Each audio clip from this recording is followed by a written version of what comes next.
Hey everybody, it's Joe from greenlightsound.com, and today we're going to talk about a kind of a boring mixing element, but a really essential one, and that is de-essing vocals and how to set up the de-esser to be de-essing the proper frequency.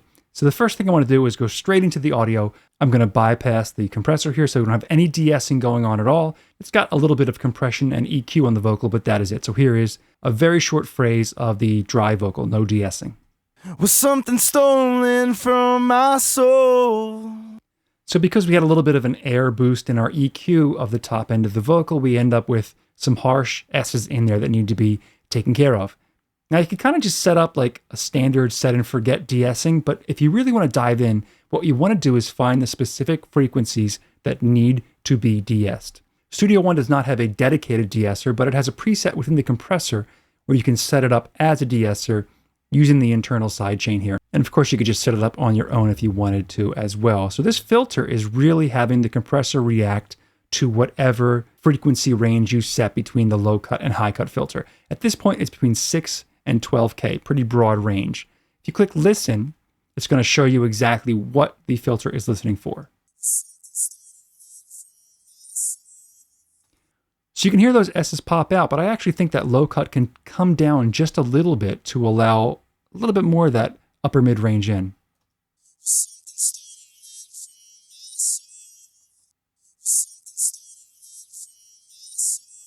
When it's back up around 6,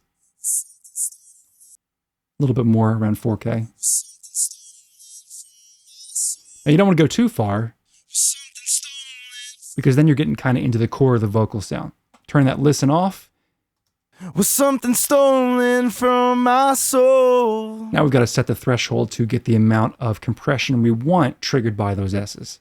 Was something stolen from? Was something stolen?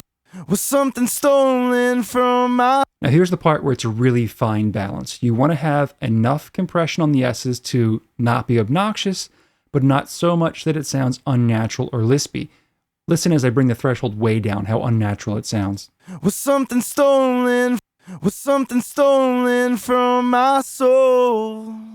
Was And then if I don't do enough, was something stolen from my soul? it's too harsh. So there's a balance. Was something stolen from my soul?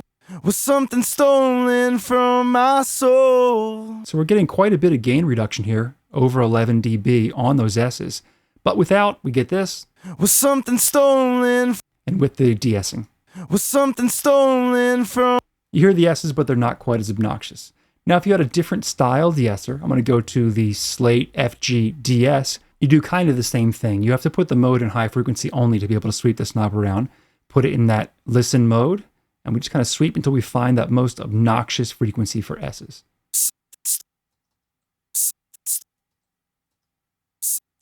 It's not that high. It's not that low, so it's going to be up here somewhere. Somewhere around there. And then we get rid of that listen. Was something stolen from my soul? And we would just use the range knob to dial in the amount of gain reduction we want there. Let's bypass that one and move over to my favorite de-esser, which is the FabFilter Pro-DS. Now, what makes this one really simple to use is that not only can you slide around the frequency slider for that side chain that's triggering the compression, but it also kind of has like an energy graph with this yellow that pops up to show you where the highest amount of S energy is. So I can slide this around a little bit more. You can see that kind of yellow energy in that range. So dropping down that bottom slider, kind of dial it in the S's. Then we turn the audition button off.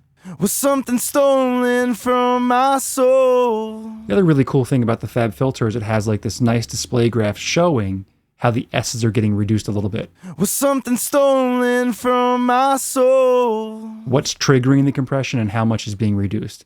Really easy to use that way.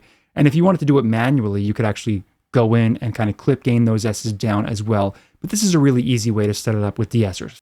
First, audition the sidechain filter of the de-esser, find that frequency with the most obnoxious S's, and that's going to change depending on the singer, the gender of the singer, the mic being used, and all kinds of different factors.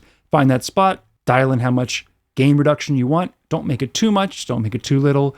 Enough that we have not as much sort of obnoxious piercing S's, but still have that intelligibility of the vocal. and that's an easy way of setting it up. So there we go. Simple way of setting up your de-essers to get the maximum effect with the minimum intrusion into the audio. If you have any questions or comments, let me know in the comment section. Don't forget to subscribe if you haven't done so already, so we can keep you in the loop as to what's coming up next, and I'll see you in the next one.